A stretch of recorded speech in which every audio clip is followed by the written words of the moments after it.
దేవునికి మహిమ కలుగును గాక. రెండు చేతులు పైకెత్తి హల్లెలూయా. సంఘ క్షేమం కొరకు చేయబడినటువంటి ఈ ప్రత్యేకమైనటువంటి ఆత్మాభివృద్ధి కోడికలు 20వ రోజు మీతో కలిసి నేను కూడా దేవుని వాక్యాన్ని ధ్యానించడానికి దేవుడు నాకు ఇచ్చినటువంటి అవకాశాన్ని బట్టి నేను ప్రభుని స్తుతిస్తూ ఉన్నాను. చక్కగా ఒక టైం టేబుల్ లాగా ఒక మంచి టాపిక్స్ సెలెక్ట్ చేసి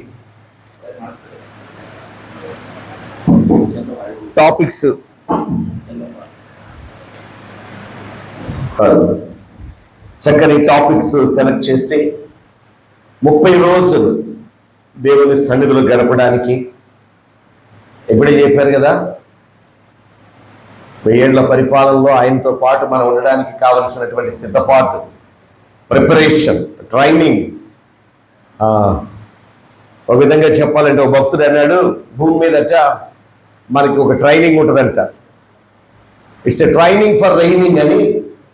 అక్కడ పరిపాలించడానికి రాజులుగా ఆయనతో పాటు సింహాసనం మీద ఉండి పరిపాలించడానికి తగినటువంటి సిద్ధపాటు ఈ భూమి మీద సంఘములో వధువు సంఘముగా మనము సిద్ధపడాల్సినటువంటి దినాల్లో మనం ఉన్నాం. నేటి వాక్య ధ్యానం కొరకు యోహాను సువార్త 13వ అధ్యాయము, యోహాను సువార్త 13వ అధ్యాయం 12వ వచనము నుండి, వారి పాదములు కడిగి తన పై వస్త్రములు వేసుకున్న తర్వాత ఆయన మరలా కూర్చుండి, నేను మీకు చేసిన పని మీకు తెలిసినదా? బోధకుడనియు ప్రభు అనియు మీరు నన్ను పిలుచుస్తున్నారే. నేను బోధకుడను ప్రభువును కనుక మీరు ఇట్లు పిలుచుట న్యాయమే. కాబట్టి ప్రభువును బోధకుడైన నేను మీ పాదములు కలిగిన ఎడల మీరు ఒకరి పాదములు ఒకరు కడగవలసిందే. నేను మీకు చేసిన ప్రకారము మీరు చేయవలనని మీకు మాదిరిగా ఇలాగూ చేసి తిని. మాదిరిగా ఇలాగూ చేసి తిని. ఈరోజు టాపిక్ ఆయన చేసినటువంటి కార్యములో నుంచి ఈరోజు మనం ధ్యానం చేయబోతున్న అంశం ఏంటి? నాయకత్వము అని రాశారు కదా. యాక్చువల్గా మాదిరి అని ఉంటేనే బాగుండేది, కానీ నాయకత్వం ఏంటంట, అంతేనా? నాయకత్వముల గురించి మనము నేర్చుకోబోతున్నాం. ఎంతమందికి నాయకులుగా ఉండాలని ఆశ ఉంది? నాయకులుగానే ఉంటారా లేక దాసులుగా ఉంటారా? చాలా మందికి నాయకులుగా ఉండాలని ఆశ ఉంటుంది. నాయకులుగా అంటే పాలిటిక్స్లోకి వెళ్ళాలని కాదు, కానీ మనం ఉన్న చోటనే మన మాట పైన ఉండాలని,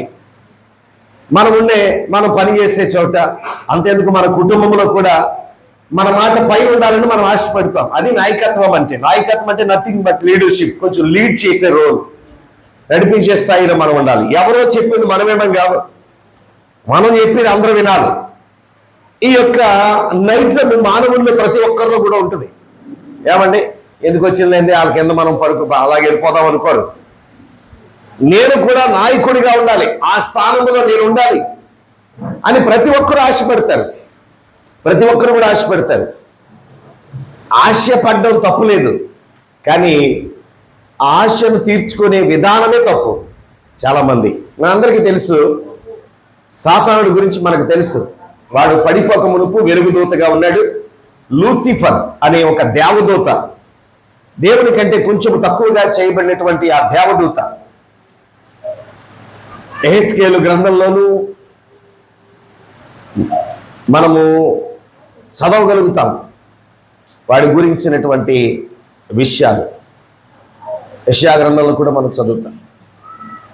వాడు నేను దేవుని కంటే పైన ఉండాలని ఆశపడ్డాడు. నా కుర్చీ ఆయన కంటే పైన వేసుకోవాలి, ఐ వాంట్ టు రూల్, నేను పరిపాలించాలనుకున్నాడు. ఖచ్చితంగా ఒకవేళ వాడు ఆశించింది వాడికి దొరుకునేమో, కానీ వాడు తన్ను తాను పైకెత్తుకోవడానికి ప్రయత్నం చేశాడు. అది కరెక్ట్ కాదు. ఒకవేళ దేవుని పద్ధతిలో దేవుడు మనకు ఇచ్చే ఆ పరిస్థితులు ఆ పద్ధతిలో గనక వెళ్ళుంటే నేను అనుకుంటాను లూసిఫర్ని దేవుడు అప్పటికే ప్రధాన దూత, లూసిఫర్ని దేవుడు పెద్ద కుర్చీ వేసి కూర్చోబెట్టి ఇదిగో నువ్వేనయ్యా అనేవాడు. ఎందుకంటే పేతురు తన మొదటి పత్రికలో రాస్తాడు, తగిన కాలమందు ప్రభు మిమ్మల్ని హెచ్చించులాగున ఆయన బలిష్టమైన చేతి క్రింద దీన మనస్కులై ఉండుడి అని. తగిన కాలమందు దేవుడు మళ్ళీ హెచ్చిస్తాడు. ఈరోజు నాయకత్వము అనే మాటలో ఇక్కడ మీకు ఒక వాక్యాన్ని చూపిస్తాను. ప్రపంచంలో లీడర్షిప్, నాయకత్వము, నేను చాలా లీడర్షిప్ సెమినార్స్కి అటెండ్ అయ్యాను. ప్రపంచంలో ఉన్నటువంటి నాయకత్వపు లక్షణాలు, నాయకత్వపు పరిస్థితులు, నాయకత్వపు పద్ధతులు వేరుగా ఉంటాయి. కానీ బిబ్లికల్ లీడర్షిప్ ఏమన్నారంటే సర్వెంట్ లీడర్షిప్ అన్నారు. అంటే సేవకత్వపు నాయకత్వం అంట. ఇది ప్రపంచంలో ఎవడు చెప్పలా.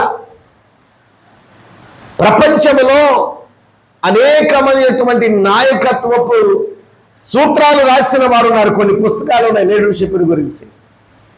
కానీ బిబ్లికల్ లీడర్షిప్ అనగా వాక్యానుసారమైనటువంటి నాయకత్వము ఈ భూప్రపంచంలో ఉన్నటువంటి అన్ని నాయకత్వాలకు కూడా ప్రత్యేకమైన నాయకత్వముగా ఉంది. అలాంటి నాయకత్వాన్ని నేర్పించింది కేవలము మనము ఆరాధిస్తున్నటువంటి మన ప్రియ ప్రభువు మాత్రమే. దేవునికి స్తోత్రం కలుగును. సేవకుడిగా నాయకుడిగా ఉండాలి. సేవకత్వపు నాయకత్వం, ఇట్స్ ఎ సర్వెంట్ లీడర్షిప్. యేసు ప్రభు వారిలో ఉన్నటువంటి ఒక 7 క్వాలిటీస్, ఒక విధంగా చెప్పాలంటే ప్రభా సంఘానికి ఏం చెప్పమంటావు అని ఎవరైనా వాక్యానికి చెప్పడానికి పిలిచినప్పుడు ప్రార్థన చేసుకుని ప్రభా ఏ సబ్జెక్ట్ మీద మాట్లాడాలి అని సిద్ధపడి వస్తాం. కానీ ఇక్కడికి వచ్చేటప్పుడు ఆల్రెడీ దైవజనుడు దేవుని చేత ప్రేరేపించబడి సంఘానికి అంశాన్ని బోధించాలని ఆల్రెడీ సబ్జెక్ట్ వారు ఇచ్చారు కనుక ప్రార్థన చేసుకుని ఆ సబ్జెక్ట్ ప్రిపేర్ అయ్యి వస్తున్నాం. ఏమంటే మీరు ప్రిపేర్ అయ్యి వస్తున్నారో లేదో తెలియదు, కానీ మమ్మల్ని ప్రిపేర్ చేస్తున్నారు దైవజనులు. దాన్ని బట్టి నేను సంతోషిస్తున్నాను. ఎందుకంటే మేము కూడా కొన్ని కొత్త విషయాలు తెలుసుకోవడానికి అవకాశం దొరుకుతుంది. దేవునికి స్తోత్రం కలుగు. ఎంత వాక్యం తెలిసినా మేము ఇంకా విద్యార్థులమే. దేవునికి స్తోత్రం కలుగునుగా. మరలా ఒకసారి క్రీస్తు నాయకత్వాన్ని గురించి, ఎప్పుడో మేము బైబిల్ ట్రైనింగ్ అయినప్పుడు లీడర్షిప్ అనే సబ్జెక్ట్ నేర్చుకున్నాను. మరలా ఒకసారి క్రీస్తు నాయకత్వంలో ఉన్నటువంటి శ్రేష్టమైన లక్షణాలు తిరిగి నేను ధ్యానం చేయడానికి దేవుడు నా కృపను అనుగ్రహించాడు. దైవజనులకు వందనాలు తెలియజేస్తాను. యేసు ప్రభు వారిలో చాలా ప్రత్యేకతలు ఉన్నాయి. ఆయన నాయకుడే. ఆయన ఏమీ సెమినార్స్ పెట్టలే, ఆయన ఓటింగ్ పెట్టలే, కానీ కొన్ని లక్షల కోట్ల మంది ఆయన ఫాలో అవుతున్నారు. ఎలా? ఆయన ఏది బహిరంగ సభ పెట్టి ఏమండి సూపర్ 6 లాంటి వాగ్దానాలు ఏం చేయలే ఆయన. కానీ ఆయన కోరుకుంటున్నారు అందరూ, ఆయనను వెంబడిస్తూ ఉన్నారు. He become a great and familiar leader. ఒక ప్రత్యేకమైనటువంటి నాయకుడిగా యేసు ప్రభు వారు ఉన్నారు. అనేక మంది ఆయన వెంబడిస్తూ ఉన్నారు ప్రపంచవ్యాప్తంగా. ఏమిటి ఆయనలో కొన్ని లక్షణాలు అని అంటే, నా ధ్యానంలో నాకు అర్థమైన విషయాలు కొన్నిటిని మీ ముందుంచడానికి నేను ప్రయత్నం చేస్తాను. చదువుతున్నాను చూడండి. అసలు సందర్భాన్ని మీకు జ్ఞాపకం చేస్తాను. యోహాను సువార్త 13వ అధ్యాయంలో యేసు ప్రభువారు సిలువకు వెళ్ళడానికి ముందు ఆయన ఇక ఇస్కరియోతు యూదా యేసు ప్రభుని అప్పగించేస్తాడు. ఆ సమయంలో ఆయన చేసిన పని ఏంటి అంటే, అందరూ కలిసి భోజనం కూర్చుంటాడుగా భోజన పంక్తి నుంచి ఆయన లేచాడట. ఆయన పై వస్త్రమును అవతల పెట్టాడట. పై వస్త్రాన్ని అవతల పెట్టాడు. కొన్ని మాటలు మీకు జ్ఞాపకం చేస్తాను. ఒక తువాలు తీసుకుని నడుముకు కట్టుకున్నాడు. తర్వాత పళ్ళెంలో నీళ్లు పోసి శిష్యుల పాదాలు కడుగుటకును తాను కట్టుకున్నటువంటి తువాలతో తుడుచుటకును మొదలు పెట్టాడు. ఈ 3 విషయాలు మనకి అర్థమవుతాయి. ఒకటి, పై వస్త్రాన్ని పక్కన పెట్టాడు. రెండవది, నడుము కట్టుకున్నాడు. మూడవది, పాదాలు కడిగి తుడిచాడు. నేను అందులోకి రావడానికి ముందు యేసు ప్రభు వారు నేర్పిస్తున్నటువంటి నాయకుడు. అసలు యేసు ప్రభు వారిని ఏమని పిలుస్తున్నారు అప్పటికి అంటే, యేసు ప్రభు వారిని అప్పటికి బోధకుడు అని పిలుస్తున్నారు. మాస్టర్, కురియోస్ అనే మాట రాయబడింది. మాస్టర్, బోధకుడు. అరామికులో రబ్బుని అని పిలిచారు. బోధకుడు. బోధకుడు అంటే ఆ రోజుల్లో అక్కడ ఉన్నటువంటి ఆ యొక్క సంస్కృతిని మనం చూస్తే, అప్పుడు కొంతమంది రబ్బీలు ఉన్నారు. వాళ్ళు ఎలా అంటే, వారు ఉన్నతంగా ఉండి వారి శిష్యులు ఎప్పుడు కూడా వాళ్ళ పాదాల దగ్గర ఉండాలి, వాళ్ళ పాదాలు కడగాలి, ఆయన వచ్చిన వెంటనే పాదాలకు నీళ్లు ఇవ్వాలి. సో బోధకుడు అనేవాడు ఉన్నతుడు. బోధకుడు అనేవాడు ఒక హై స్టేజ్లో ఉంటాడు. అప్పుడున్నటువంటి సంస్కృతిని బట్టి అనేక మంది బోధకులు, ధర్మశాస్త్రోపదేశకులు ఉన్నారు. అలాంటి వారిలో నికోదేము కూడా మనం చూస్తాం ఇదే యోహాను సువార్త 3వ అధ్యాయంలో. బోధకులకు, రబ్బీలకు, ధర్మశాస్త్రోపదేశకులకు, శాస్త్రులు, పరిసయ్యులు లాంటి వారికి ఎక్కడ లేని ఘనత ఉండేది. వారు అందరి చేత కొనియాడబడుతూ ఉండేవారు. వీధిలోకి ఒకవేళ బోధకుడు ఆ రబ్బీ కనుక ఎవరైనా వచ్చారనుకోండి, ఆ ధర్మశాస్త్రోపదేశకుడు ఎవరైనా వచ్చారనుకోండి, అటుగా వెళుతున్న వారు ఇలా వంగి నమస్కారం చేసి పక్కకి వెళ్ళిపోయి దారి వాళ్ళకి ఇచ్చి వెళ్ళారు. అంత ఘనత ఉండేది. అలాంటి సంస్కృతి ఉన్న దినాల్లో సడన్ గా యేసు ప్రభువు అన్నారు, నన్ను బోధకుడు అంటున్నారు కదా, ఎస్ యూర్ రైట్, మీరు అలా పిలవడం న్యాయమే, ఎందుకంటే ఐఎమ్ ఏ టీచర్, నేను బోధిస్తున్నాను కనుక అలా పిలవడం న్యాయమే.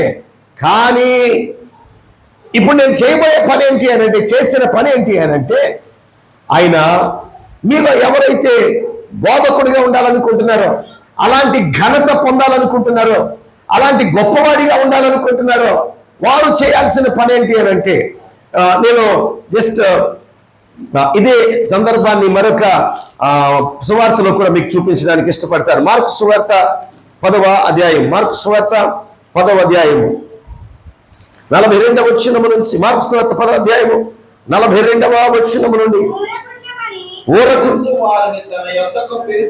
42వ వచనం, యేసు వారి యొద్దకు తన యొద్దకు పిలిచి అన్యజనులలో అధికారులను ఎంచబడిన వారు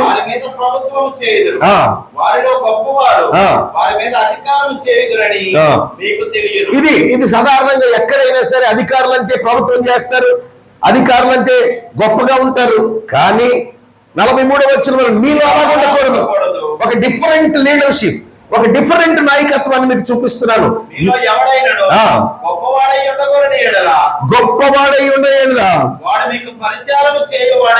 గొప్పవాడై ఉండాలనుకుంటే పరిచారకుడిగా ఉండాలి. ఇంకా అంటాడు ఆ ప్రముఖుడై ఉండకూడని ఎడల వారందరికీ ఏంటంటే, if at all you want to be a great man, ఒక గొప్ప వ్యక్తిగా నువ్వు ఉండాలనుకుంటే, ప్రముఖుడిగా నువ్వు ఉండాలనుకుంటే ముందేమైపోవాలి? దాసుడైపోవాలి. ఇదేంటిది? యేసు ప్రభువు నేర్పించిన మాట. లూకాసు వార్తలో కూడా ఈ మాట మనం చూస్తాం. లూకాసు వార్త 22వ అధ్యాయం, లూకాసు వార్త 22వ అధ్యాయం 24వ వచనం, 22వ అధ్యాయం 24వ వచనం.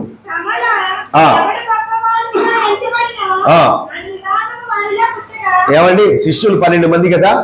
అఫ్ కోర్స్ ఇస్కరియోతు యూదాలో దేవుడు ఆ సాతానుడు ఒక తలంపు పుట్టించాడు యేసు ప్రభువుని నమ్మేయాలని. అతను పక్కన పెడితే మిగతా 11 మంది నా వైపు చూస్తూ వినండి. 11 మంది వాళ్ళు మాట్లాడుకుంటున్నారట, మనలో ఎవరు గ్రేట్. కొన్నిసార్లు సంఘంలో విశ్వాసుల మధ్య కూడా ఇలాంటి తలంపులు వస్తుంటాయి. సంఘంలో మన ఎవరు గ్రేట్ అని. ఎవరు గ్రేట్ ఈరోజు చెప్తా మీకు. వాళ్ళు మాట్లాడుకుంటున్నారట, మనలో గొప్పోడు ఎవడు అని వివాదం పుట్టిందంట. డిస్కషన్ కాదు, వివాదమే. ఏమండి, ఏకంగా గొడవ పుట్టేసింది. అంటే నేను గొప్పండి. నా ఒకవేళ పేతురాని ఉంటాడు, ఏమంటే అందరికంటే ముందు మనమే. అందరూ అని ఉంటాడు, నేనే ఎక్కువ మందిని తీసుకొచ్చాను, అసలు పేతురు నిన్ను పరిచయం చేసింది కూడా నేనే. కొంతమంది సంఘంలో అనుకుంటూ ఉంటారు, నేను సీనియర్ని, అసలు మనం లేకపోతే మందిరం నడవదు, ఏమండి మనం లేకపోతే అసలు ఆరాధన జరగదు. ఇలాగ రకరకాలుగా గొప్ప చెప్పుకుంటూ ఉంటారు. శిష్యుల్లో కూడా 12 మందిలో ఒక వివాదం పుట్టిందంట. అప్పుడు ప్రభువారు చెప్పినటువంటి మాట చదవండి. 20 ఇట్లా నేను ఇందాక మనం చదివాం, అన్యజనులు రాజులు వారి మీద ప్రభుత్వం చేయదురు, అధికారులు అనబడతారు. మీరైతే అలా ఉండకూడదు. మీలో గొప్పవాడు చిన్నవాడి వలెను, అధిపతి పరిచారకుని వలెను ఉండాలి. మొట్టమొదటిగా leadership, Christian leadership or servant leadership, లేక చెప్పాలంటే ప్రభువు మనకు నేర్పించిన నాయకత్వం ఏంటంటే, మొట్టమొదటిది ఎవడైతే గొప్పోడిగా ఉండాలో వాడు తగ్గించుకోవాలి. దేవునికి స్తోత్రం కలుగును. అదే మాట చెప్పాడు ఆయన. బైబిల్లో ఏది కూడా ఆయన చెయ్యకుండా చెప్పలేదండి. బైబిల్లో ఎక్కడ కూడా చేయకుండా చెప్పలే, ఆయన చేసి చూపించాడు. పేతురు ఆ మాట రాస్తాడు చూడండి, మాదిరి గురించి రాస్తూ అంటాడు పేతురు, ఆయన మన కోసమట అడుగు జాడలు ఉంచాడంట. He left his footsteps to follow. ఆ మాట రాస్తాడు చూడండి పేతురు తన మొదటి పత్రికలో అనుకుంటా ఆ మాట రాస్తాడు. ఎస్, మొదటి పత్రిక 2వ అధ్యాయం 21వ వచనం. క్రీస్తు కూడా మీ కొరకు బాధపడి మీరు తన అడుగు జాడల యందు నడుచుకున్నట్లు ఏముంచాడు? అడుగు జాడల యందు నడుచుకున్నట్లు. అంటే మనం ఏమి కొత్తగా చేయక్కర్లా, ఆయన చెయ్యనిదేది మనకు చేయమని చెప్పలే. మనం ఏమేమి చెయ్యాలనుకున్నామో అవన్నీ ఆయన చేసి చూపించాడు. ఆయన ఏం చేశాడు? చేసి చూపించాడు. మన ప్రభుకున్న గొప్పతనం ఏంటంటే ఆయన మీరు ఎలా చేయండి అని చెప్పలా, ఆయన చేసి ఇది ఇలా చేయండి అన్నాడు. ఒకసారి శ్రీశ్రీ గారు, శ్రీరంగం శ్రీనివాస్ గారు ఆయన పేరు, శ్రీశ్రీ గారు చాలా మంచి కవి. ఆయన రాసినటువంటి కవితలు, ఆయన రాసినటువంటి పద్యాలు, ఆయన రాసినటువంటి విప్లవ గేయాలు ప్రజల్లో చాలా ప్రభావితం చూపించాయి. పదండి ముందుకు, పదండి తోసుకు, పోదాం పోదాం పై పైకి అని రాస్తే ఆ మాటలకి ఆనాడు యువత రక్తం పొంగిపోయి విప్లవ భావాలతో ముందుకెళ్లారు. అలాంటి గొప్ప కవి శ్రీశ్రీ గారు. అలాంటి శ్రీశ్రీ గారిని ఒక విలేకరి ఇంటర్వ్యూ చేస్తూ ఉన్నాడు.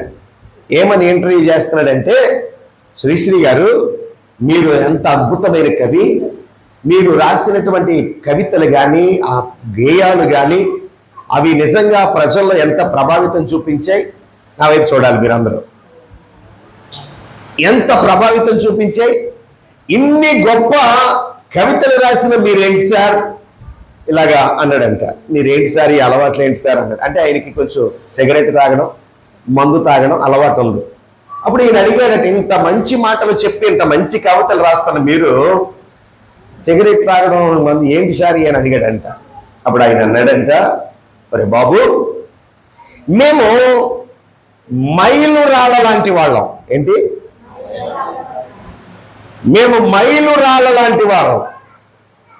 దారి చూపిస్తాం, దూరం ఎంతో చెప్తాం కానీ ఎలా వెళ్ళాలో చెప్తాం కానీ మేము మీ వెనకాల రాం అన్నాడంట.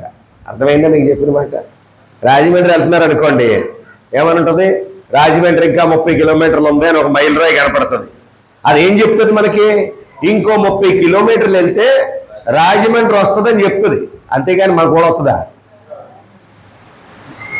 ఏమన్నాడు? మేము చెప్పడం వరకే, మేము మీ వెనకాల. ఈ లోకంలో చాలా మంది ఉన్నారు బోధకులు, వాళ్ళు చెప్పడం వరకే. కానీ నా యేసయ్య అలా కాదట. ఆయన ఏం చేశాడట తెలుసా? ఆయన ముందు చేసి చూపించాడు, మనల్ని చేయమని చెప్పాడు. దేవునికి స్తోత్రంగా. ఏం చేశాడు ఆయన? ఆయన నాయకత్వం ఎలాంటి నాయకత్వం అంటే, నెంబర్ 1 మొట్టమొదటిది తగ్గింపు. ఆ తగ్గింపులో 3 మాటలు చెప్తాను వినండి. మొట్టమొదటిది ఏం చేశాడంటే పై వస్త్రం. ఆ రోజుల్లో టునిక్స్ అనేవారు, పెద్ద పెద్ద కోట్లు ఉండే పైన ఒక చిన్న వస్త్రం లాంటిది వేసుకునేవారు. అది ఘనతను సూచిస్తూ ఉంది. ఆ రోజుల్లో పై వస్త్రం అంటే ఘనత. పై వస్త్రము. యూదులు 5 రకాలైనటువంటి వస్త్రాలు వేసుకునేవారు. 5 పీసెస్, 5 ఉంటాయి. ఏమండి మనకిలాగా ఒక షర్ట్ కాదు. ఏమండి షర్ట్ లోపల ఒకటి, దాని లోపల ఒకటి, దాని లోపల, అలా మొత్తం 5 రకాలు వేసుకునేవారు.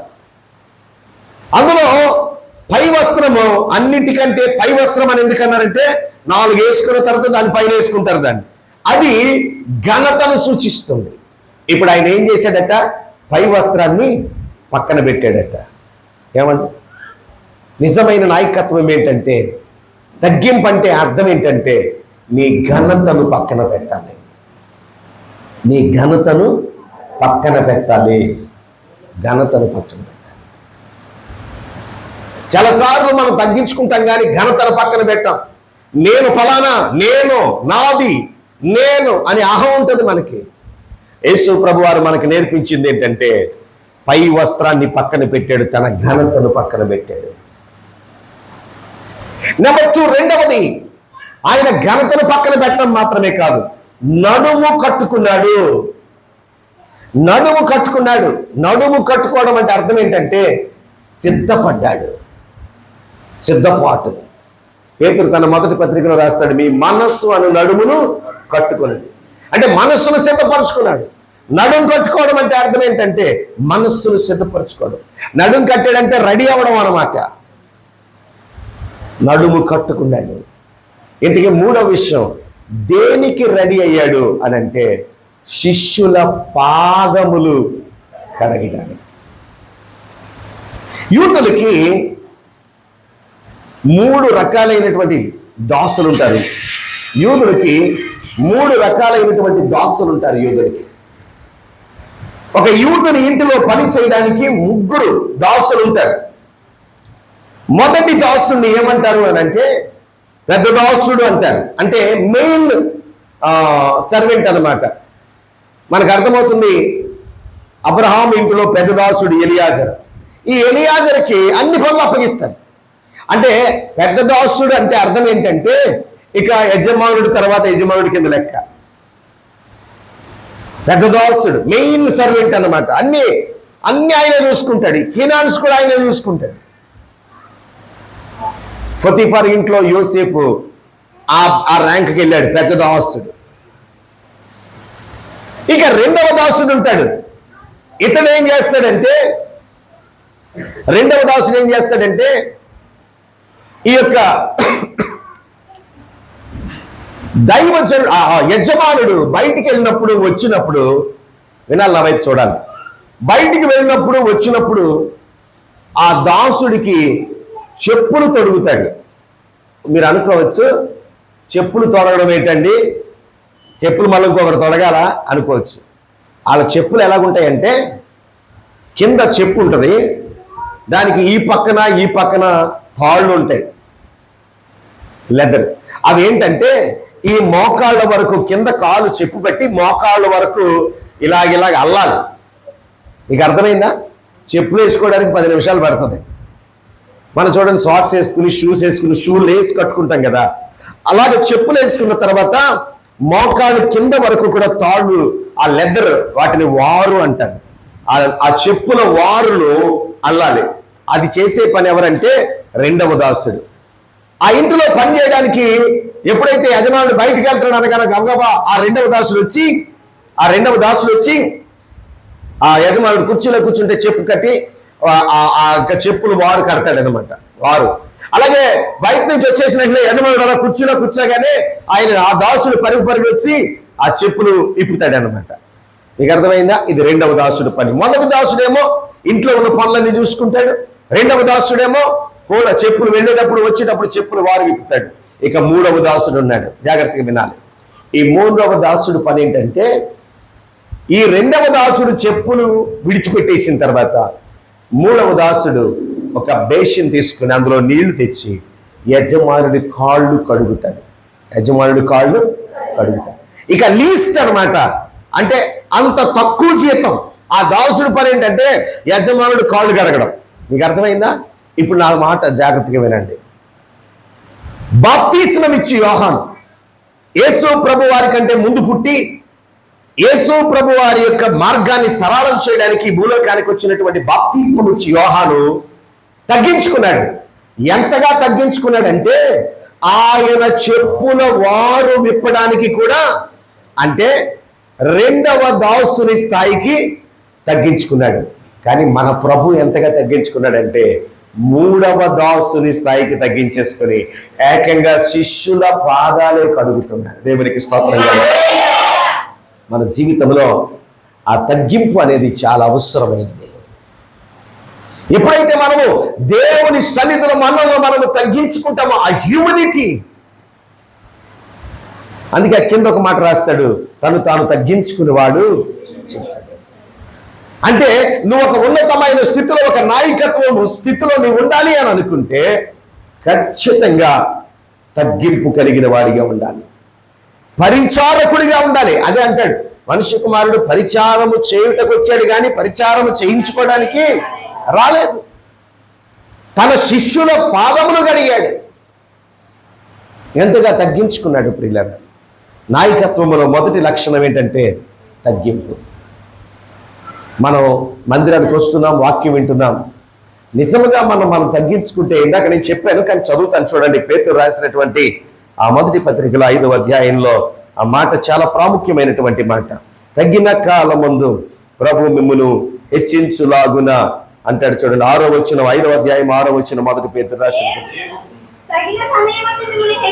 తగిన సమయమందు మిమ్మును హెచ్చించినట్లు ఆయన బలిష్టమైన చేతి క్రింద దీన మనస్కుని, ఆయన చేతి కింద మీరు తగ్గించుకుని ఉంటే ఏం చేస్తాడట? తగిన కాలం. మోషే తర్వాత నాయకుడు ఎవరు? మోషే తర్వాత యెహోషువ. ఐగుప్తులో అద్భుతాలు చేసినప్పుడు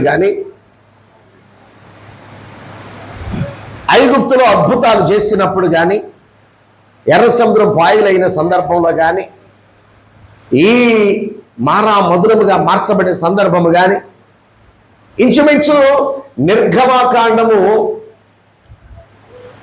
14వ అధ్యాయంలో ఇశ్రాయేలు ప్రజలు బయటికి రావడం కనపడుతుంది. 17వ అధ్యాయంకి వచ్చే వరకు యెహోషువ ఎవరో మనకు తెలియదు. కానీ సడన్ గా మోషే తర్వాత నాయకుడిగా దేవుడు యెహోషువను ఎన్నుకున్నాడు. యెహోషువను ఎన్నుకోవడానికి గల కారణం ఏమిటి అని అంటే చాలా కారణాలు ఉన్నాయి, కానీ అందులో ముఖ్యమైన కారణం ఏంటంటే యెహోషువ మోషే పరిచారకుడు అని రాయబడింది. మోషే చేతుల మీద నీళ్లు పోశాడు, మోషే పరిచారకుడు. ఆ తర్వాత కాలంలో యెహోషువను దేవుడు గొప్ప నాయకుడిగా ఎన్నుకున్నాడు. కారణం ఏంటంటే యెహోషువలో పరిచర్య చేసే తగ్గింపు జీవితం ఉంది. చాలా మంది మోషే 40 రోజులు ఉపవాసం ఉన్నాడని నమ్ముతున్నారా మీరు? కొండ మీదకి వెళ్ళాడు, 40 పగలు 40 రాత్రులు మోషే దేవునితో మాట్లాడాడు. కిందేమో పాళెములో వీళ్ళందరూ తాగి తందనాలు ఆడుతున్నారు బొమ్మను చేసుకుని. కానీ మోషే ఎక్కడున్నాడు? మోషే కొండ మీద ఉండి దేవునితో దేవుడిచ్చిన ధర్మశాస్త్రాన్ని తీసుకుంటున్నాడు. కానీ నాకు అర్థమైన విషయం ఏంటంటే మోషే ఉపవాసం ఉన్నాడు అని చెప్తారు, కానీ నేను గమనించిన విషయం ఏంటంటే 40 రోజులు మోషేతో పాటు యెహోషువ కూడా ఉపవాసం ఉన్నాడు. మీకు ఎలా తెలిసింది అంటే అక్కడ చదువుతుంటే మనకు అర్థమవుతుంది. 32వ అధ్యాయంలో మోషే కొండ మీదకి వెళ్ళాడట యెహోషువను తీసుకుని. సగం దూరం వెళ్ళిన తర్వాత యెహోషువతో అన్నాడట, యెహోషువ నువ్వు ఇక్కడే ఉండు, నేను ఇంకొంచెం పైకి వెళ్ళి దేవునితో మాట్లాడి ధర్మశాస్త్రాలు తీసుకొస్తానని పైకి వెళ్ళాడు. మీరు గమనించాలి నా వైపు చూస్తూ. మోషే కొండ మీద ఉన్నాడు, కింద పాళెములో ఇశ్రాయేలీయులు ఉన్నారు. యెహోషువ ఎక్కడ ఉన్నాడంటే పాళెములకు మోషేకు మధ్యలో సంవేర్ ఎక్కడో ఆ కొండ మీద ఉన్నాడు. మోషే దేవునితో సహవాసములో ఉండి నీళ్లు త్రాగడం లేదు, ఆహారం తినడం లేదు, దేవుడు మాట్లాడుతున్నాడు, ఆ దేవుడు స్వహస్తాలతో రాస్తా ఉన్నాడు, వింటా ఉన్నాడు. మరి మోషే ఏం చేశాడు? యెహోషువ ఏం చేశాడంటే మోషే వచ్చే వరకు ఎక్కడ ఉండమన్నాడు అక్కడ కూర్చున్నాడు. 1 రోజు కాదు, 2 రోజులు కాదు. యెహోషువ కూడా 40 రోజులు ఉపవాసం ఉన్నాడు.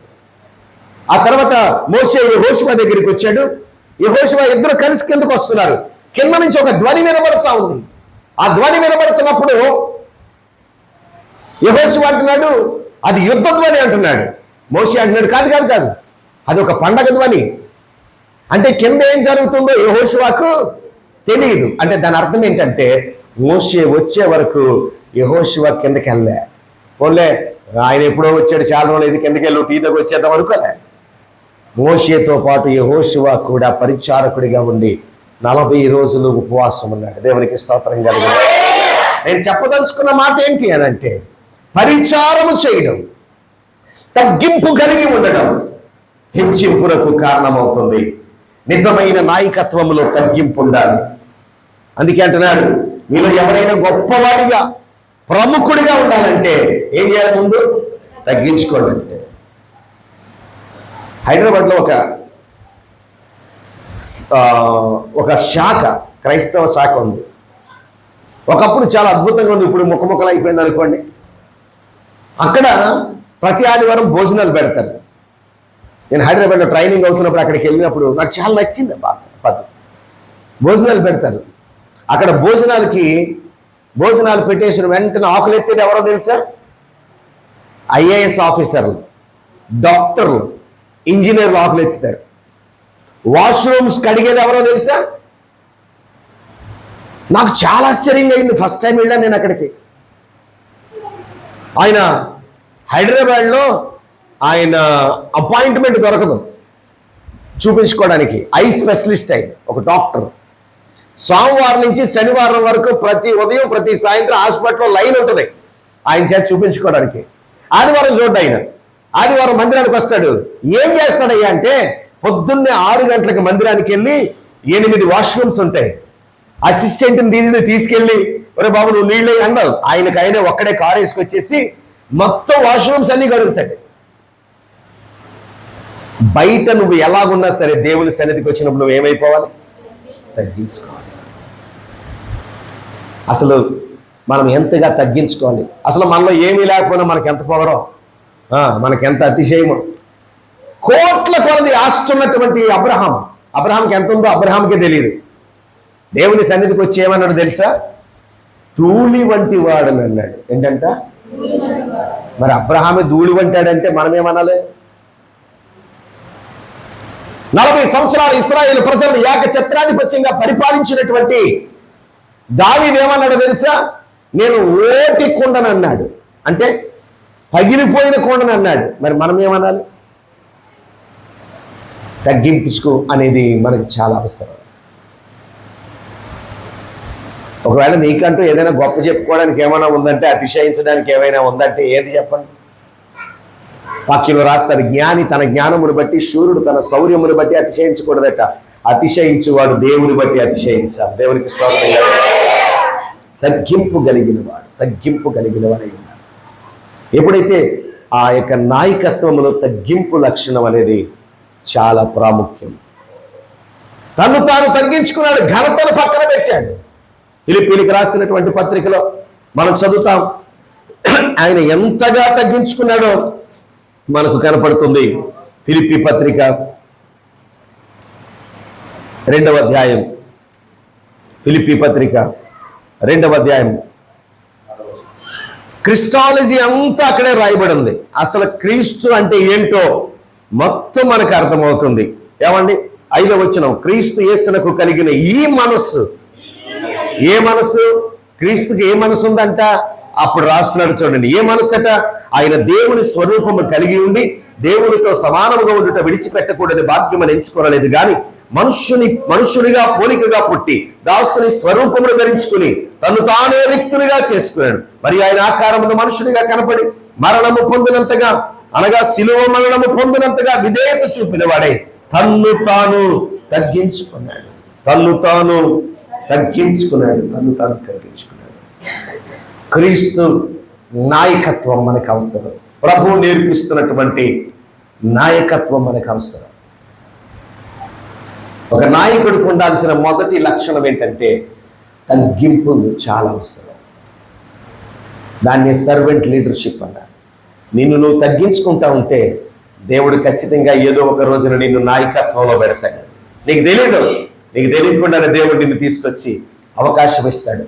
అలా కాకుండా నీకు నువ్వే హెచ్చించేసుకుంటున్నావు అనుకోండి, ఏమని హెచ్చించుకునే వారినేమో తొక్కేస్తాడంట. గర్వపడినోడిని, హెచ్చించుకున్న వాడిని ఏం చేస్తాడు? ఇందాక ప్రారంభంలో చెప్పాను నేను. ఎవరు? ప్రారంభంలో చెప్పాను, సాతానుడు ఏం చేశాడు? తొక్కిపాడేశాడంటే పాతాళంలోకి తొక్కేశాడు. కొంతమంది హెచ్చించుకున్న వాళ్ళు ఉన్నారు. నేను కదా, నాది కదా అనుకున్న వాళ్ళు చాలా మంది ఉన్నారు. నెబుకద్నెజర్ రాజు అనుకున్నాడట, ఇదంతా నాదే, నేను నాది అని అనుకున్నాడంట. ఏం చేశాడు? పశువులాగా మార్చేసి గడ్డి తినిపించాడు.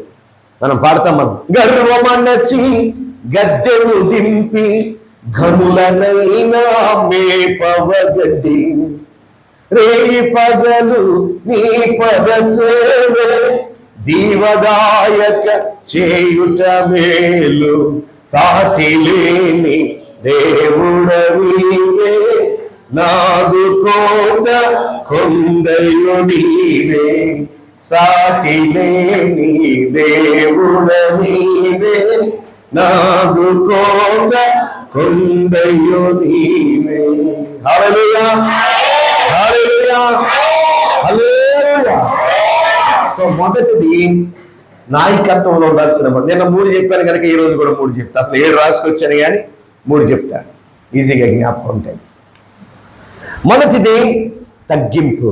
నిజమైన నాయకుడికి ఉండాల్సింది ఏంటి చెప్పండి? తగ్గింపు.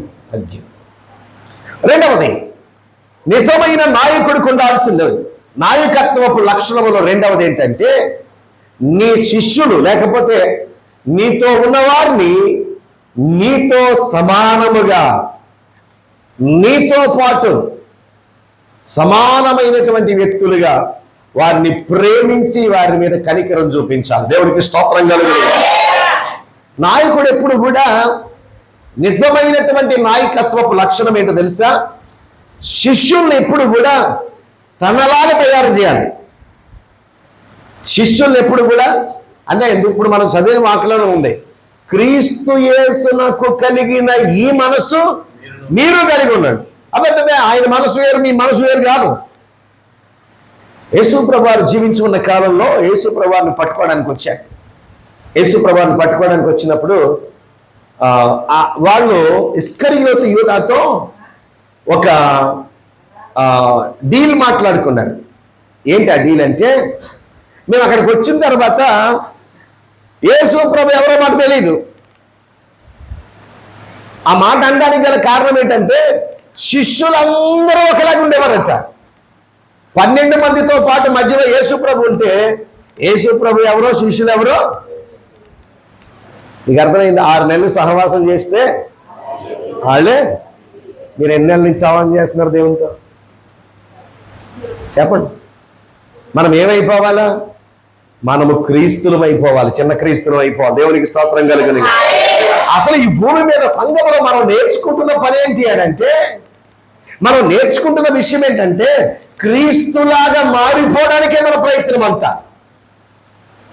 అందుకే అపోస్తలుడైన పౌలు ఏమంటాడంటే, అపోస్తలుడైన పౌలు అంటాడు, నేను క్రీస్తును పోలి నడుచుకొనుచున్నాను కాబట్టి నేను క్రీస్తులాగే ఉన్నాను. ఆయన ఎలా నడుస్తున్నాడో ఎలా పోలి నడవగలం? Very simple.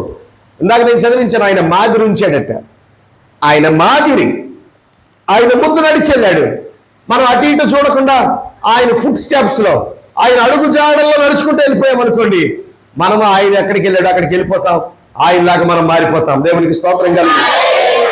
నాయకుడికి ఉండాల్సిన లక్షణం ఏంటంటే నాయకుడు తనలాగా తన వెనకున్న వాళ్ళందరినీ మార్చాలి. ఏమండి? ఈ భూలోకములో జాగ్రత్తగా వినాలి. ఈ భూలోకములో గురువులకి, ఈ భూలోకములో నాయకులకి ఒక స్వార్థం ఉంది. అదేంటని తెలుసా? బోధకుడట, గురువట అన్నీ చెప్పేసిన ఒక్క విద్య మాత్రం చెప్పడంట. తెలుసా సంగతి మీకు? గురువు ఎప్పుడు కూడా 100% శిష్యుడికి నేర్పించడంట. 100% శిష్యుడికి నేర్పించడం. ఏదో ఒక్కటైనా నేర్పించకుండా వదిలేస్తాడు. ఎందుకంటే నేర్పిస్తే ఏమవుతారట? గురువుని మించిన. ఇది ఈ లోక పద్ధతి. కానీ నా ప్రభు అలా కాదు. ఆయన ఏమీ దాచుకోకుండా సమస్తాన్ని మనకి ఇచ్చాడు. దేవునికి స్తోత్రం. మరికొంతమంది ఏం చేస్తారో తెలుసా? నన్ను మించినోడు ఎవడు? నేను యేసుప్రభు ఏమన్నారు తెలుసా? నేను అద్భుతాలు చేశాను కాబట్టి మీకు ఎప్పుడైనా అద్భుతాలు కావాల్సి వస్తే నన్ను అడగండి, అంతేగాని మీకు మీరు అద్భుతాలు చేసేకండి అల్లా. ఏమన్నాడు తెలుసా ఆయన? మనందరికీ తెలిసినటువంటి మాట అది. మీరు నాకంటే గొప్ప కార్యాలు అన్నాడా లేదా? అద్భుతాలు. దేవుని ఉద్దేశం ఏంటంటే మనము ప్రభులాగా, ప్రభువు వలె మారిపోవాలి, క్రీస్తు వలె మనం మారిపోవాలి. కొంతమంది విద్య పూర్తిగా నేర్పించరు. మనందరికీ తెలుసు, నేను హిందూయిజం చదివాను, అందులో మొత్తం విద్య అంతా నేర్పించాడట. ఏమండి, విద్య అంతా నేర్పించాడట. ఇంకా విషయం చెప్పాలంటే విద్య పూర్తిగా నేర్పించలేదు. గురువు గారు బొమ్మ పెట్టుకుని నేర్చేసుకున్నాడంట. ఆయన పేరు ఏకలవ్యుడు. ఏం పేరు? ఆయన బొమ్మ పెట్టుకుని కాన్సన్ట్రేషన్తో గురువు దగ్గర ఉన్నదంతా చూస్తూ ఆయన వేరే విద్యార్థులకు చెప్తుంటే దాన్ని చూసి ఈయన నేర్చేసుకున్నాడంట. నేర్చుకున్న తర్వాత ఈయన నేర్పించకపోయినా సరే ఆయన వచ్చి, మరి అయ్యగారు మీ బొమ్మ పెట్టుకుని నేర్చుకున్నాను అంతా, మరి ఏంటి సంగతి, ఫీజు ఎంత ఇమ్మంటారు, గురుదక్షిణ ఏమిమ్మంటారంటే ఏమడిగాడు తెలుసా? నీ బొట్టనేలు కోసి ఇచ్చే అన్నాడంట. ఎందుకంటే అతని కంటే గొప్పవాడైపోతాడు. నా ప్రభు అలాంటి వాడు కాదు. నిజమైన నాయకత్వం గొప్ప నాయకులను, గొప్ప శిష్యులను తయారు చేయాలి. అందుకే చూడండి, యేసు ప్రభు వారు 3.5 సంవత్సరాలు మాత్రమే ఈ భూమి మీద ఉన్నాడు. కానీ ఆ తర్వాత సంఘ చరిత్ర ప్రారంభించబడిన తర్వాత వరుసగా 11 సంవత్సరాలు జరిగిన సంగతి ఏంటంటే, ఆ తర్వాత రోమన్ క్యాథలిక్ మిషన్ వచ్చి కొంచెం ఇబ్బంది పడారు. కానీ దానికి ముందు జరిగినటువంటి పరిస్థితి ఏంటో తెలుసా? ఆయన శిష్యులు ఈ భూలోకాన్ని తలక్రిందులు చేశారు. దేవునికి స్తోత్రం. గొప్ప గొప్ప కార్యాలు చేశారు. చచ్చిపోయిన వాళ్ళు కూడా లేపారు. పేతురు నడికట్టు, పౌలు గారు నడికట్లు, పౌలు గారు నీడపడి, పేతురు గారు నీడపడి స్వస్థపరచబడిన వారు అనేక మంది ఉన్నారు. కారణం ఏంటంటే, మన శిష్యుడు, మన గురువు ఎలాంటి వాడంటే ఆయనను మించిన వారిగా లేక ఆయనను పోలిన వారిగా మనం ఉండాలని ఆశపడతా ఉన్నాడు. నిజమైన నాయకుడు ఏం చేస్తాడో తెలుసా? తన వారిని అందరినీ తనకలాగా తయారు చేస్తాడు. ప్రపంచాన్ని గడగడలాడించిన విశ్వ విజేత అలెగ్జాండర్ గురించి ఒక మాట వింటాం. అలెగ్జాండర్ గారు ఒకసారి ప్రపంచాన్ని గడగడలాడించాడు, ప్రపంచాన్ని జయించేశాడు ఆల్మోస్ట్. ఒక్కోసారి సముద్రం దగ్గరికి వెళ్ళి కూర్చుని ఏడ్చేవాడట. ఏమని? ఓ సముద్రమా, నువ్వు కూడా భూమి అయిపోతే బాగుండు, నేను జయించేతను, ఎందుకంటే భూమి మిగలలేదు జయించడానికని సముద్రం దగ్గర కూర్చుని ఏడ్చేవాడట. అంత గొప్ప విశ్వ విజేత. ఒకసారి ఒక యుద్ధం జరుగుతూ ఉంది. అటుపక్క శత్రు సైన్యం లక్షలు ఉన్నారు. ఇక్కడ అలెగ్జాండర్ దగ్గర కేవలం 2,000 మంది సైనికులు ఉన్నారు. అటుపక్క వాళ్ళు పంతులు తూరి వ్యూహ రచన చేస్తున్నారు యుద్ధంకి ఎలా వెళ్ళాలని. ఇటుపక్క 2,000 మంది మాత్రమే ఉన్నారు అలెగ్జాండర్తో పాటు. అప్పుడు సైనికుల్లో ఒకడు వచ్చి, అయ్యా మహారాజా అలెగ్జాండర్ గారు, అక్కడ లక్షల మంది సైన్యం ఉన్నారు, మనం కేవలం 2,000 మంది ఉన్నాం. ఈ సమయంలో వారి మీదకి మనం యుద్ధానికి వెళ్ళడం మంచిది కాదేమో. అసలు ఏ శక్తి మనకుందని వాళ్ళు 1,00,000 మంది ఉంటే మనం 2,000 మందితో యుద్ధానికి వెళ్తున్నాం అని అంటే, ఎస్ నువ్వు అన్నది కరెక్టే, ఇప్పుడు మనం యుద్ధానికి వెళ్ళడం కరెక్ట్ కాదు. ఎందుకంటే వాళ్ళు 1,00,000 మంది ఉన్నారు, మనం 2,000 మందే ఉన్నాం. కానీ ఒక మాట అడిగావు చూడు, వాళ్ళకి మనకి ఉన్న తేడా ఏంటని.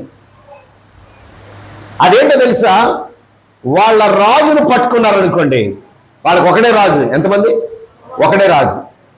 వాళ్ళ శత్రు సైన్యం యొక్క రాజును పట్టుకుంటే ఇంక యుద్ధం ముగిసిపోయినట్టే. కానీ మన సైన్యంలో ఉన్న పద్ధతి ఏంటో తెలుసా? మన సైన్యంలో రాజు అయిన అలెగ్జాండర్ అయిన నన్ను పట్టుకున్నారనుకోండి, యుద్ధం ముగించబడదు. ఎందుకంటే ఒక్కొక్క సైనికుడు ఒక్కొక్క అలెగ్జాండర్. దేవునికి స్తోత్రం కలుగును. అర్థమైందా మీకు? అంటే తన సైనికులందరూ ఎలాంటి వాళ్ళంటే రాజు లాంటి వాళ్ళే. అంటే అలెగ్జాండర్ తన సైన్యాన్ని ఎలా తీర్చిదిద్దాడంటే ఒక్కొక్కడిని ఒక్కొక్క అలెగ్జాండర్ చేసేసాడు. నిజమైన నాయకుడు చేయాల్సిన పని ఏంటంటే తన వెనక్కున్న వారిని నిజముగానే ఒక్కొక్కరిని ఒక్కొక్క వీరునిగా చేయాలి. నా ప్రభు కూడా అలాగే చేస్తున్నాడు. నా ప్రభు కూడా ఈ సంఘములో మనము ఆదివారం బుధవారం నియామక కూటాల్లో ఇలాగ ప్రత్యేకమైన 30 రోజుల కూటాల్లో దేవుడు మనల్ని ఏం చేస్తున్నాడంటే ఆయనను పోలిన వారిగా మనల్ని మారుస్తూ ఉన్నాడు. దేవునికి స్తోత్రం కలుగును. క్రీస్తుకు కలిగిన మనస్సు మనకు రావాలి. ఏమండి? క్రీస్తుకు, ఎఫెసీ పత్రికలు అంటాడు, క్రీస్తుకు కలిగినటువంటి ఈ సంపూర్ణత మీకు రావాలి. 4వ అధ్యాయము 12వ వచనం 11 నుంచి ఉంది. మనమందరము విశ్వాస విషయములోను దేవుని కుమారుడు గురించిన జ్ఞానము విషయములోను ఏకత్వము పొంది సంపూర్ణ పురుషులమగు వరకు. సంపూర్ణ పురుషులు అంటే కంప్లీట్ మ్యాన్. ఎప్పుడు మనం సంపూర్ణ పురుషులు అవుతాం? ఏమండి? ఏ complete man with Raymonds suit వేసుకుంటే కంప్లీట్ మ్యాన్ అయిపోతాడా? కాదు. ఇక్కడ రాస్తారు చూడండి, సంపూర్ణ పురుషుల వరకు అనగా క్రీస్తులకు కలిగిన సంపూర్ణతకు సమానమైన సంపూర్ణత కలవారమగునట్లు. మనం ఎంతవరకు భక్తి చేయాలి? అసలు మన విశ్వాస ప్రయాణం ఎంతవరకు ఉందంటే, ఆయనకు కలిగినటువంటి సంపూర్ణతకు సమానమైన సంపూర్ణతకు మనం వచ్చే వరకు కూడా. ఇంకొక మాటలో ఏమన్నాడంటే, సంఘము క్షేమాభివృద్ధి చెందినట్లు. ఈరోజు టైటిల్ మనకి అదే పెట్టారు కదా సభల కోటటి, ఆత్మీయ అభివృద్ధి కూడికలు. దినదినము ఆయన సంపూర్ణతలోనికి మనం రావాలి. అందుకనే దేవుడు ఏం చేశాడట? 13వ వచనం, క్రీస్తు శరీరము క్షేమాభివృద్ధి చెందుటకు, పరిచర్య ధర్మం జరుగుటకు అపోస్తలులు, ప్రవక్తలు, సువార్తికులు, కాపరులు, ఉపదేశకులు, 5-fold మినిస్ట్రీ అంటారు దీన్ని. కాపరులు పెట్టాడు, ఉపదేశకులు పెట్టాడు, సువార్తికులు పెట్టాడు, ప్రవక్తలు పెట్టాడు, అపోస్తలులు పెట్టాడు, సంఘానికి ఇచ్చాడు. వీళ్ళందరూ ఏం పని చేస్తారంటే నిన్ను ఆయనలాగా మారుస్తారు. దేవునికి స్తోత్రం కలుగు. ఇప్పుడు మందిరానికి వచ్చి మనం ఎలా మారాలి? క్షమించండి నీ మాట అంటున్నందుకు, క్షమించండి మాట అంటున్నందుకు. మీ సంఘాన్ని గురించి కాదు నేను మాట్లాడుతుంటాను. కొన్ని సంఘాలు చూశాను. ఆ సంఘములో వచ్చినప్పుడు ఎంత భక్తిగా ఉండేవారో, ప్రారంభంలో ఎంత భక్తిగా ఉండేవారో. ఏమండి? చదవగా ఏమైందంటే కాకరకాయ అలా తయారైపోతుంది ఇప్పుడు మన భక్తి. ఒకప్పుడు వస్త్రధారణ చాలా బాగుండేది, విశ్వాసంతో చాలా ఒబీడియంట్గా. కానీ ఇప్పుడు భక్తిలో సీరియస్ అయ్యే కొలది, భక్తిలో సంపూర్ణతలోకి వెళ్ళడం మానేసి ఇప్పుడు లోకానుసారమైనటువంటి పద్ధతుల్లో చీరకట్టు మారిపోయింది. ఏమండి? వస్త్రధారణ మారిపోయింది, ముఖానికి మేకప్లు. అమ్మ మీరు మంచివాళ్ళు, నేను మిమ్మల్ని ఏమంటలే, మా వాళ్ళు అంటున్నారు. క్రీస్తునకు కలిగిన సంపూర్ణతలోకి రావాల్సింది మనం లోకంలోకి వెళ్ళిపోతున్నాం. నో, అది కాదు మనం కోరుకోవాల్సింది. నిజమైన నాయకుడు ఏం చేస్తాడంటే, క్రీస్తు మనలను ఆయనలాగా మార్చడానికి ప్రయత్నం చేస్తున్నాడు. దేవునికి స్తోత్రం కలిగిన. నాయకత్వం అంటే అలా చేయి ఎలా చేయి అని చెప్పడం కాదు, ఆయన చేసి చూపించడం. మొదటిగా ఆయన ఏం చేశాడు అంటే, ఆయన నాయకత్వం ఎలాంటి నాయకత్వం అంటే, ఆయన తగ్గించుకున్నాడు, మనల్ని తగ్గించుకోమని చెప్తున్నాడు. రెండవది, ఆయన తన జీవితాన్ని తెరచిన పుస్తకంలా ఉంచాడు. ఆయనలాగా మనం నిజంగా ఆయనలాగా మారిపోవాలంటే ఆయన కలిగినటువంటి లక్షణాలన్నీ, ఆయన అట్రిబ్యూట్స్ అన్ని మనము పులికి పుచ్చుకోవాలి. ఎన్నో సంవత్సరాల నుంచి మందిరానికి వెళ్ళి, ఎన్నో సంవత్సరాల నుంచి దేవుని యొక్క వాక్యాన్ని విని ఆయనలాగా మారకుండా, ఇంకా నీ జీవితంలో మార్పు లేకుండా ఉంటే. మా రేచల్పేటలో ఒక ఆమె ఉండేది. నేను 8 సంవత్సరాల క్రితం సంగతి చెప్తున్నా. కాకినాడ రేచర్లపేటలో నాకు ఒక బ్రాంచ్ చర్చ్ ఉంది. రేచర్లపేట అంటే అంత కువైట్ వాళ్ళు ఎక్కువ, కువైట్ వాళ్ళు ఎక్కువ ఉంటారు. అయితే అక్కడ ఒక ఆమె ఉండేది, పేరు చెప్పండి, మళ్ళీ మీరు వెళ్ళి అక్కడ అడిగారు అనుకోండి గొడవ అయిపోతుంది. ఆమె పేరు చెప్పను, కానీ ఆమె పేరు చెప్తే చాలా భయం అందరికంటే. ఎవరికి అనుకున్నారు? ఊరి పెద్దలకు కూడా భయం, మగోళ్ళు కూడా కాలర్ పట్టుకుని కొట్టేస్తుంది ఆవిడ రోడ్డు మీద వస్తూ ఉంటే ఇలా పక్క నుంచి వెళ్ళిపోతారు. అంత భయంకరమైనటువంటి వ్యక్తి ఆమె. కుళాయి దగ్గర ఆడవాళ్ళందరూ నిలబడి నీళ్లు పట్టుకుంటున్నారు అనుకోండి, ఆవిడ వస్తుంది అనుకోండి, అందరూ బిందులు పట్టుకుని ఇంటికి వెళ్ళిపోతారు. ఆవిడ పట్టుకుని వెళ్ళిన తర్వాత వస్తారు. దీన్ని బట్టి ఆవిడ ఎలా ఉంటుందో మీరు ఊహించుకోండి. ఎవ్వరూ కూడా ఆవిడ ఎక్కడికి పిల్లరు. ఎందుకంటే సదాగా పెళ్లికి పిలిచారనుకోండి, అక్కడ ఎవరితో గొడవ పెట్టుకుంటుంది, పెళ్లి మొత్తం నాశనం చేసి పాడారు. అలాంటి వ్యక్తి 8 సంవత్సరాల క్రితం సంగతి చెప్తున్నా. అలాంటి వ్యక్తి కువైట్కి వెళ్ళింది. ఎక్కడికి వెళ్ళింది? కువైట్ దేశం. మరి దేవుడు ఎలా పట్టుకున్నాడో నాకు తెలియదు, కానీ కువైట్ దేశంలో ఆమె సువార్త వింది, ఆమె మారు మనసు పొందింది. 5 సంవత్సరాలు కువైట్లో పనిచేసి వచ్చింది. నిజంగా నేను చెప్తున్నానండి, ఆమెను చూస్తే నిజంగా దేవుడు అంటే ఇది అని అర్థమవుద్ది అనమాట. ఇప్పుడు ఆవిడ పక్క నుంచి వెళ్ళి ముఖం మీద ఉమ్మేసినా సరే ఆవిడ ఎలా తుడుచుకుని నడిచి వెళ్ళిపోద్ది అంతే. ఒకప్పుడు ఆవిడ శుభకార్యాలకు వస్తే భయపడేవారు, ఇప్పుడు ఆవిడ ఇంటికి వెళ్ళి, అమ్మా మా ఇంట్లో శుభకార్యం జరుగుతుంది, నీ చేతుల మీద ఇది జరగాలి అని పిలిచి తీసుకెళ్తారు. మార్పు అంటే అదండి. నీ జీవితంలో క్రీస్తులాగా మారడం అంటే అది. ఎన్నో సంవత్సరాల నుంచి రక్షణ పొంది బాప్తిసం తీసుకుని మందిరానికి వెళ్తున్నావు, కానీ నీలో ఏ మార్పు లేకపోతే క్రీస్తులాగా నువ్వు ఎప్పటికి మారుతావు? ఆయనలాగా నువ్వు ఎప్పటికి మారగలుగుతావు? నాయకుడు శిష్యులను తయారు చేయాలి.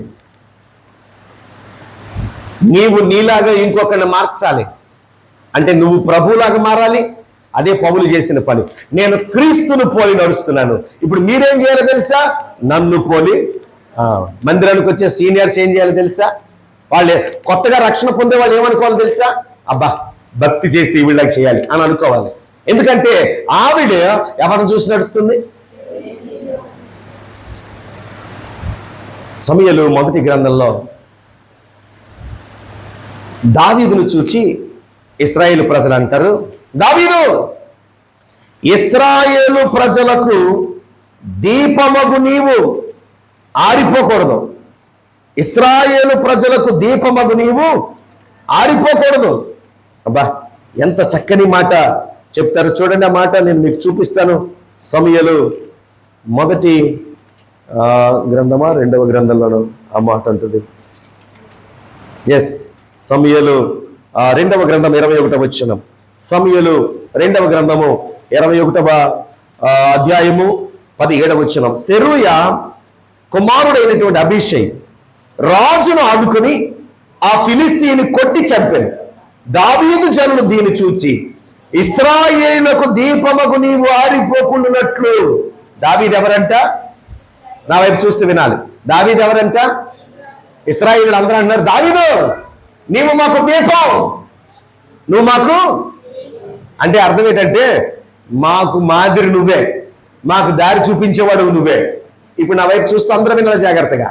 ఇశ్రాయేలు ప్రజలందరూ దావీదుని ఏమంటున్నారంటే మాకు దీపమగు నీవు అంటున్నారు. మరి ఇప్పుడు దావీదు ఏమంటున్నాడు? అక్కడే పక్క పేజీలో రాయబడింది. 22:29 చదువుతున్నాను. సమూయేలు 2వ గ్రంథం 22:29. యెహోవా నీవు నాకు దీపమై ఉన్నావు. అర్థమైందా మీకు? దావీదు అంటున్నాడు, ప్రభువా నీవు నాకు దీపంగా ఉన్నావు అన్నాడు. అంటే నీ వెలుగులో నేను నడుచుకుంటున్నాను. ఇప్పుడు దావీదు వెనకాల ఇశ్రాయేలు అంటున్నారు, దావీదు నీవు మాకు దీపం. నీకు దేవుడు దీపమైతే నువ్వు నీ వెనకాల ఉన్న వారికి దీపంగా ఉండాలి. అది నాయకత్వం అంటే. అది నాయకత్వం అంటే. రెండు విషయాలు చెప్పాను. మొదటి మాట, నిజమైన నాయకుడు ఏం చేస్తాడు చెప్పండి? తగ్గించుకుంటాడు. రెండవది, నిజమైన నాయకుడు ఇలా రాసుకున్నా నేను మాదిరి చూపిస్తాడు. నెంబర్ 3, నిజమైన నాయకుడు స్వార్థము లేని ప్రేమను చూపించాలి. ఏం చేయాలి చెప్పండి? యేసు ప్రభు వారు అలాంటి త్యాగపూరితమైనటువంటి ప్రేమను చూపించాడు. యోహాను సువార్త 13వ అధ్యాయం, యోహాను సువార్తలో 3వ అధ్యాయం 16వ వచనం మనందరికీ తెలుసు కదా. దేవుడు లోకమును ఎంతో ప్రేమించి ఏం చేశాడట? తన అద్వితీయ కుమారుని మనకు అనుగ్రహించేసాడంట. నాయకత్వం అనేది త్యాగంతో కూడుకున్నది. దేంతో కూడుకున్నది? త్యాగం. నీ సహోదరుడి కొరకు, నీ శిష్యుడి కొరకు నువ్వేమి ఇవ్వగలుగుతున్నావు? యేసు ప్రభువారు సిలువ వేయబడ్డానికి ముందు యేసు ప్రభువారు సిలువ వేయబడ్డానికి ముందు, నేను ఎలా సిలువ వేయబడతాను, నన్ను పట్టుకుంటారు, కాపర్ని కొడతారు, గొర్రెలన్నీ దూరం అయిపోతాయి అని చెప్తే వెంటనే పేతురు లేచాడండి. టక్కని పేతురు లేచి అన్నాడట, ప్రభువా ఏంటనుకుంటున్నావు? ఎవడైనా అలాగే అయిపోతాడేమో కానీ ఇక్కడ ఎవరనుకున్నా సైమన్ పేతురు సామాన్యుడు కాదు. అవసరమైతే నీతో చెరలోనికైనను మరణమునకైనను రావడానికి నేను ఇష్టంగా ఉన్నాను. నన్ను ఎవడో ఏం చేయలేడు. అవసరమైతే నీ కోసం చచ్చిపోవడానికి సిద్ధంగా ఉన్నాను. యేసు ప్రభువు చిన్నగా నవ్వుకుని, పేతురు ఈ రాత్రే కోడి కూయక మునుపు నేనెవరో తెలియదని 3 సార్లు బొంకుతాం అన్నాడు. అన్నట్టుగానే కోడి కూసింది ఎప్పుడు? ఆయన 3వసారి బొంకినప్పుడు. అప్పుడు యేసు ప్రభువారు, అక్కడ మాట రాయబడి ఉంటుంది, యేసు ప్రభువారు పేతురును చూచెను అని ఉంటుంది. చూశానంటే అర్థం ఏంటి? అప్పటి వరకు పేతురుని చూడలేదా? చూశానంటే ఈ చూపులో అర్థం ఏమన్నా చూసావా అని. యేసు ప్రభువారు మరణించారు, మరణించి తిరిగి లేచారు. పేతురు మళ్ళా వలట్టుకుని వెళ్ళిపోయాడు. యోహాను సువార్త 21వ అధ్యాయం. తిరిగి లేచిన తర్వాత యేసు ప్రభువారు పేతురు దగ్గరికి వచ్చి మాట్లాడుతున్నారు. పేతురు, సీమోను పేతురు, నువ్వు నన్ను ప్రేమిస్తున్నావా? అవును నాయనా ప్రేమిస్తున్నాను. 2వసారి అడిగాడు, నువ్వు నన్ను ప్రేమిస్తున్నావా? అవును నాయనా ప్రేమిస్తున్నాను. 3వసారి అడిగాడు, అవును సీమోను పేతురు, నువ్వు నన్ను ప్రేమిస్తున్నావు? అవును నాయనా ప్రేమిస్తున్నాను. 3వసారి అడిగినప్పుడు మాత్రం సమాధానం చెప్పలేదట, వ్యసన పడ్డాడంట. ఏమంటే ఒకసారి అడిగినప్పుడు అవును నాయన ప్రేమిస్తున్నానని చెప్పినాడు, 2వసారి అడిగినప్పుడు అవును నాయన ప్రేమిస్తున్నానని చెప్పినాడు, 3వసారి ఎందుకు సమాధానం చెప్పలా? ప్రేమ అనే మాటకి గ్రీకులో 4 పదాలు ఉన్నాయి. అందులో ముఖ్యమైన 3 చెప్తా. ఒకటి ఎరోస్, అంటే స్త్రీ పురుషుల మధ్య ఉన్న ప్రేమ. రెండవది ఫిలయో, ఫిలయో అంటే స్నేహితుల మధ్య ఉన్న ప్రేమ. స్వర్జ్ అంటే తల్లి బిడ్డల మధ్య ఉన్న ప్రేమ. ఈ 3 కాకుండా ఇంకోటి ఉంది, అగాపే.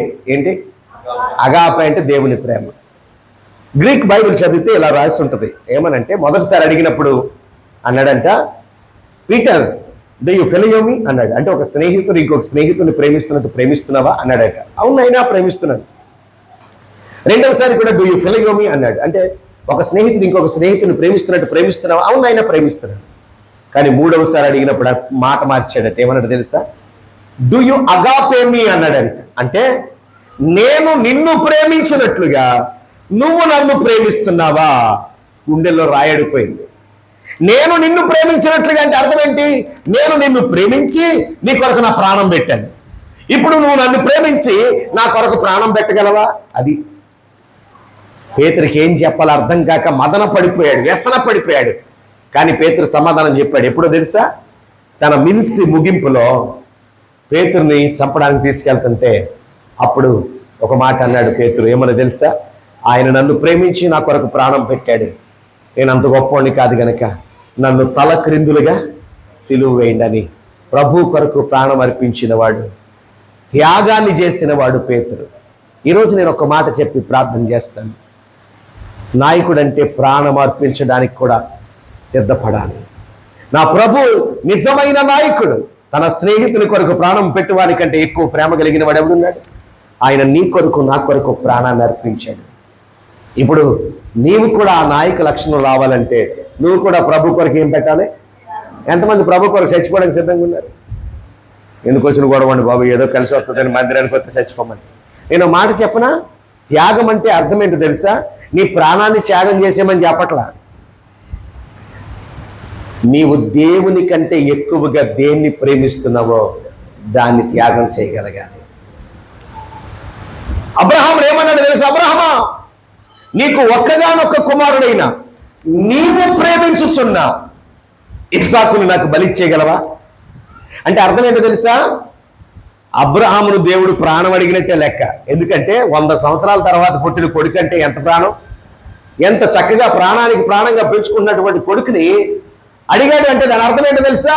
ఇదిగో నీకు నేను ఇచ్చిన కొడుకును నువ్వు ఎక్కువగా ప్రేమిస్తున్నావా లేక నన్ను ఎక్కువగా ప్రేమిస్తున్నావా?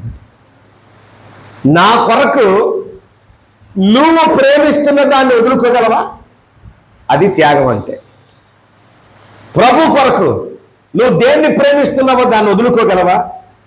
నిజమైన నాయకత్వంలో ఉండాల్సిన లక్షణం ఏంటంటే త్యాగం. త్యాగం. మన ప్రభువు తన సమస్తాన్ని మన కొరకు త్యాగం చేశాడు. నువ్వేం త్యాగం చేసావు ప్రభు కొరకు? ఏం వదిలేసుకున్నావు ప్రభు కొరకు? తుచ్చమైన టీవీ సీరియల్ మానలేవు. ఇక్కడికి వచ్చి మాత్రం పాడతాం పాట, ప్రేమించేదన్నది కాముగా అని. అబద్ధాలన్నీ.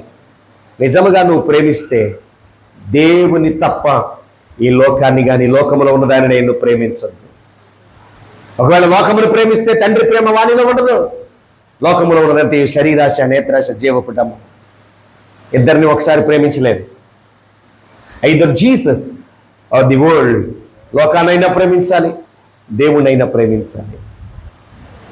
ఆయన నిజమైనటువంటి నాయకుడు. ఒక నాయకత్వపు లక్షణాలు 3 మాటలు చెప్పాను. తగ్గింపు జీవితం నీలో కలిగి ఉండాలి. రెండవది మాదిరి జీవితం నీకుండాలి. నా ప్రభు తగ్గింపు చూపించాడు. రెండవది మాదిరి చూపించాడు. మూడవది త్యాగాన్ని చూపించాడు. నేను శిష్యుల పాదాలు కడగడ పెట్టాను అనుకోలే. తన ఘనతను త్యాగం చేశాడు. ఏమండి, పాదాల స్థాయికి తగ్గించుకుని చివరికి తన ప్రాణాన్ని కూడా మన కొరకు దారపోసాడు. ఆయన అడుగు జాడల్లో మనం నడుస్తూ మనము కూడా మన వెనకున్న వారికి నిజమైన నాయకులుగా ఉందాం. అట్టి కృప వాక్యం వింటున్నటువంటి మనకు దేవుడు అనుగ్రహించునుగాక. తరలవంచండి, ప్రార్థన చేసుకుందాం. 1 నిమిషం తరలవంచండి, ప్రార్థన చేద్దాం. మోకరించగలిగిన వారు మోకరించండి. అయ్యా, నాలో తగ్గింపు లేదు.